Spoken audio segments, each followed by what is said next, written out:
What's going on, YouTube? This is SG1 Sports, and you're watching our Big Ten channel. Going to give you some early thoughts on the Indiana Hoosiers, the final team. As we go through, we've gone through every single team in the Big Ten. If you missed the other videos, you can go back and check them out. So again, just kind of some early thoughts here, and if this team will be better or worse. They were awful last year, 3-9, last place in the Big Ten East. New head coach, a proven coach, comes in from James Madison. And it's going to be a totally different roster. They had a ton of guys enter the transfer portal, and they brought in 22 players. So again, this is going to look like just a totally different team. And so when you're trying to figure out if they're going to be better or worse, it's kind of hard to do. And it's hard to break down this roster as well when you have so many moving pieces. They have a lot of guys coming in from James Madison. Of course, that was a really good program.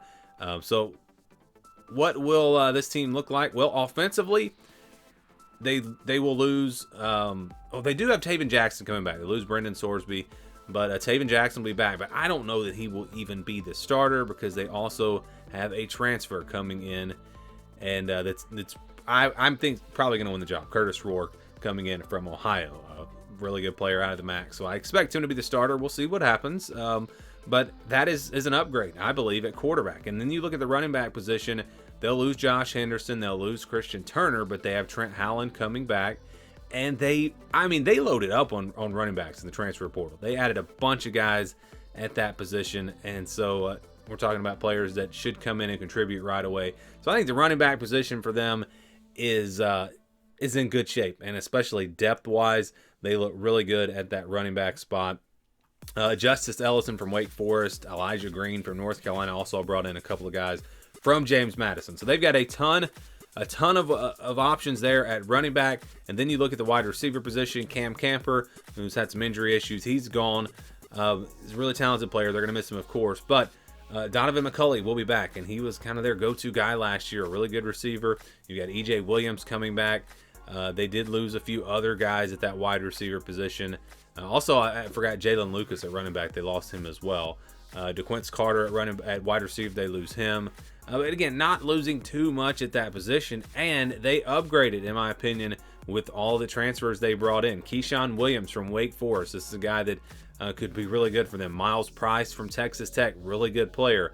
Also brought in Miles Cross from Ohio. Had some other players in there as well. And then you look at the tight end position. They lost their top guys at tight end. Really didn't get a lot of production from that position. So they brought in a couple transfers there. So that's not really an area that's going to change much. But again, a lot of depth at running back and wide receiver added to this team. And then I believe an upgrade at quarterback. Look at the offensive line. They did lose some pieces there, but this was not a great offensive line. They'll definitely miss Matthew Bedford at tackle. He was a very solid player for them. Also Zach Carpenter at center. And they lost about 5 guys on the offensive line. But they've added some players in the transfer portal here as well. Again, like I said, they've totally revamped the roster with the transfer portal. So we're talking about this offense. Again, new coach, new scheme, probably a new quarterback, a lot of weapons that they've added. I think this offense absolutely will be better in 2024. They were not very good last year, and I expect that to change. I'm not saying they're going to be one of the top offenses in the Big Ten, but I definitely expect them to be improved. And then we'll go to the defensive side now.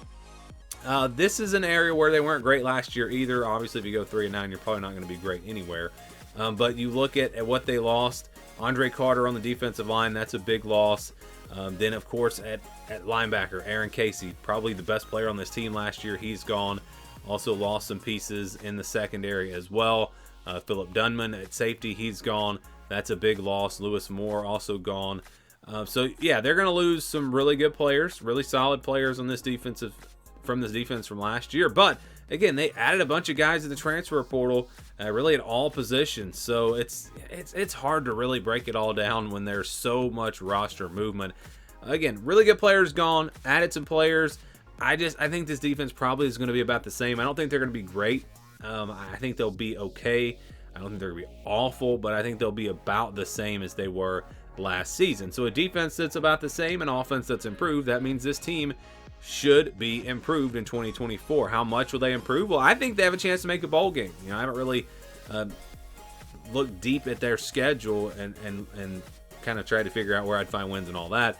but just looking at the team, and I think they have the potential to be a 6-6 type team and get to a bowl game. So yes, I do think Indiana will improve in 2024. Do you agree? Do you disagree? Give me your thoughts on the Hoosiers down in the comments below.